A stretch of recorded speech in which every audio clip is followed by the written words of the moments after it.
ఈ లోకంలో ఎన్నెన్నో వృత్తులు ఉన్నా నాకు ఉపాధ్యాయ వృత్తి అంటే ఎందుకో ఈ పిచ్చి. బహుశా అన్ని వృత్తులను సమాజానికి పరిచయం చేసే వృత్తి నాదని గర్వంగా చెప్పుకోవడానికేమో. ఈ సమాజంలో ఏవేవో పనులు ఉన్నా నాకెందుకో ఉపాధ్యాయ పని అంటే అంత పిచ్చి. బహుశా కొన్ని వేల విద్యార్థుల భవిష్యత్తుకు పునాది వేసే పని నాకు దక్కిందని ఆనందపడడానికేమో. విలువైన కార్లు, బంగ్లాలు కొనే స్తోమత లేకపోయినా విలువలతో కూడిన విద్యను అందించడంలో నాకు మించిన శ్రీమంతుడు లేడని పొంగిపోతాను. గొప్ప గొప్ప కోరికలు లేక సామాన్యుడిగా బ్రతికే నేను నా విద్యార్థులు పెద్ద పెద్ద ఉద్యోగాలు చేస్తే గొప్పగా చెప్పుకొని బ్రతికే గొప్పవాడిని నేను.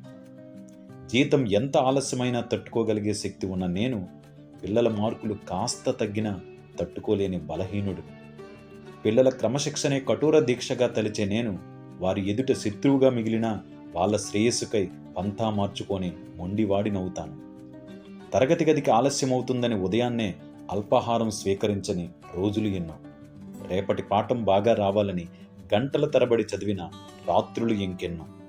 పాఠం చెప్పే క్షణమున పరమశివుడు తాండవమాడేలా నేను పరవశించిపోతాను.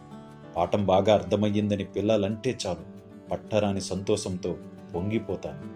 10 మందికి చదువు నేర్పి బ్రతుకునిచ్చే గొప్ప ఉద్యోగమని కొందరన్నా, 10 మందిలో బ్రతకలేక బ్రతుకుతున్న చిన్న ఉద్యోగమని ఎందరన్నా చాలు.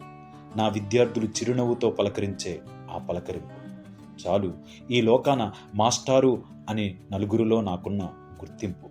పాఠమే నా ప్రాణం, పిల్లలే నా లోకం, ఇదే నా జీవితం.